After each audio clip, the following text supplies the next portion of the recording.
Outward FDI मतलब भारत की Tata company ने ब्रिटेन की जैगुआर लैंड रोवर वाली कंपनी खरीद ली, इन्वेस्ट किया उसमें, तो ये अच्छा है कि बुरा?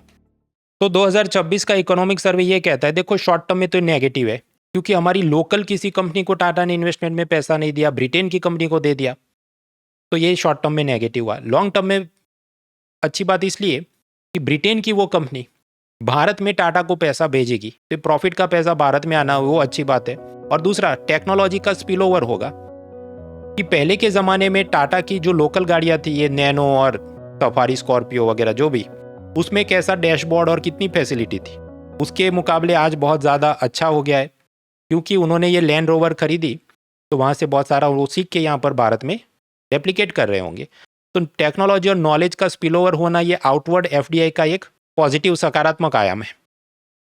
हालांकि ऐसा आउटवर्ड एफडीआई से टेक्नोलॉजी या नॉलेज का स्पिल ओवर होना, उसकी दो शर्तें हैं, 2 प्री रिक्विजिट्स। पहला कि भारत के अंदर ऐसे स्किल्ड वर्कर्स, ऐसे ऑटोमोबाइल इंजीनियर होने चाहिए जो उसको देख के भारत में कॉपी कर सके। और दूसरा, उसके वास्ते स्ट्रॉन्ग इंस्टीट्यूशंस होने चाहिए, ऐसे कॉलेज और यूनिवर्सिटी होने चाहिए जो ऑटोमोबाइल इंजीनियर्स को ऐसा सब बेहतरीन दिखाए। गलगोटिया टाइप रोबोट डॉग वाला नहीं होना चाहिए। इसी को आगे ले जाते हुए इकोनॉमिक सर्वे बात करता है इन्वेस्टमेंट डेवलपमेंट पाथ यानी आईडीपी, क्योंकि 2026 के इकोनॉमिक सर्वे में बात है तो हमें समझनी है। एक ग्राफ बनाते हैं, नेट आउटवर्ड इन्वेस्टमेंट पोजीशन, मतलब मान लीजिए अफ्रीका से यूएसए की तरफ $80 बिलियन इन्वेस्टमेंट गया, मैं आउटवर्ड की बात कर रहा हूं और इसको मैं प्लस में लिखूं, और सामने यूएसए से अफ्रीका $100 बिलियन का इन्वेस्टमेंट आया, तो ये हुआ इनवर्ड, तो इसे मैं माइनस में लिखूं क्योंकि ग्राफ ऐसा है, इसलिए साइंस थोड़े अलग जा रहे हैं। तो प्लस माइनस जवाब कितना आएगा, -20। तो ये मैं लिख दूं यहाँ पर -20। ये -20 क्या बता रहा है, इनकमिंग एफडीआई ज़्यादा है, कितना था 100, और आउटगोइंग एफडीआई कम है, कितना 80। यानी कि अफ्रीका को पूछा जाए तो वो कहेंगे कि हम एफडीआई लेते ज़्यादा हैं और देते कम है। अब ये पहला स्टेज है, थोड़ा और डेवलपमेंट होगा तो अमेरिका को लगे कि जैसा अभी भारत उनको उभरता हुआ देख रहा है, हो सकता है 25 साल बाद उनको लगे अब ये ग्रोथ स्टोरी अफ्रीका में होने वाली है, तो उनकी जो भी अमेजॉन है, माइक्रोसॉफ्ट है, फेसबुक, गूगल, सब लोग सोचेंगे अफ्रीका शिफ्ट होते हैं। तो 100 की जगह फिर हो सकता है कि वो $200 बिलियन इन्वेस्ट करे, तो ये जवाब और नेगेटिव हो जाएगा, -40। तो ये धीरे धीरे आपको डेवलपमेंट का स्टेज दिखा रहा है। अब भारत की स्थिति ऐसी हो सकती है कि जवाब आए -30, मतलब कुछ ऐसा हो कि जैसे भारत की टाटा कंपनी ब्रिटेन की जैगुआर कंपनी में इन्वेस्ट कर रही है, मान लो वो जवाब आ रहा हो +70 आउटगोइंग, और सामने दुनिया से भारत के अंदर इनवर्ड आ रहा हो जो पैसा -100, तो जवाब क्या है, -30। तो धीरे धीरे अब ऊपर उठ रहा है, इसका मतलब क्या, हम भी मालदार हो रहे हैं कि ऊपर की दिशा में जा रहे हैं, ऊपर की दिशा में जा रहे हैं। फिर जवाब आए 0, फिर 0 से भी ऊपर जाए 40 मान लो प्लस, तो वो होगा यूएसए जैसा देश कि जो एफडीआई देता ज़्यादा है और लेता कम है। तो ये जो ग्राफ चल रहा है इसे हम कहते हैं इन्वेस्टमेंट डेवलपमेंट पाथ या आईडीपी मॉडल।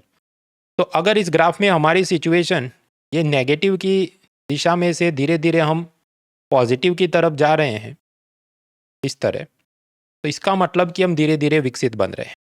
तो इकोनॉमिक सर्वे का कहना है, देखो भारत के अंदर अब एफडीआई नेगेटिव में चला गया और फिर अब ये वो हो रहा है, तो कुल मिलाकर वो ऐसा साबित करना चाहता है ये तो विकास की निशानी, हम लोग विश्व गुरु बन रहे हैं, उसकी निशानी है कि हमारा आउटवर्ड एफडीआई बढ़ रहा है। अब मैं इतने सालों से इकोनॉमिक सर्वे पढ़ रहा हूँ, ऑलमोस्ट लाइक 2012 से तो पढ़ ही रहा हूँ, अब तक तो ऐसा कभी उन्होंने नहीं बोला। आज क्यों बोल रहे हैं, क्योंकि 2025 के जो लास्ट 4 महीने थे तब ये शुद्ध रूप से भारत में कितना एफडीआई आ रहा है वो सारा जवाब हो गया नेगेटिव। उसके चलते डॉलर की शॉर्टेज हो गई तो रुपया लुढ़क के हो गया 90, कब, दिसंबर 2025 में, अभी तो और गिर के 94 हो गया है। तो इकोनॉमिक सर्वे बेचारा करे क्या कि अगर कोई डेटा सुअर जैसा है तो फिर उस पर लिपस्टिक लगाते हैं ताकि वो राजकुमारी बन जाए, putting lipstick over pig to make her a princess. ये इकोनॉमिक सर्वे की एक फिलॉसॉफी रहती है। मित्रों, लेटेस्ट यूपीएससी रिजल्ट में अनअकैडमी का हिस्टोरिक परफॉर्मेंस है। हमारे 100 से ज्यादा लर्नर्स ने यूपीएससी क्रैक किया है। इसमें हम लोग ये free mock test, free mock interview ये सब डेटा देख के भ्रमित नहीं कर रहे हैं। केवल रियल टॉपर्स जिन्होंने हमारा ऑनलाइन क्लासरूम प्रोग्राम और उसका पेड सब्सक्रिप्शन लिया था उसकी बात हो रही है। सर मैंने जब इंटर्नशिप के टाइम ही ऑनलाइन कोर्स अनअकैडमी का लिया था और तभी जो डिफरेंट एजुकेटर्स थे तभी मेरा फंडामेंटल्स स्ट्रांग होना चालू हुए, क्योंकि ह्यूमैनिटीज़ मैंने इतने पढ़े नहीं थे। ऑल्दो 10th तक मुझे सोशल साइंस और जो सब्जेक्ट्स हैं लाइट सब्जेक्ट काफ़ी अच्छे लगते थे, लेकिन सर उसके बाद एक डेफिनेटली एक टच छूट जाता है, काफ़ी चीज़ें मिस हो जाती हैं।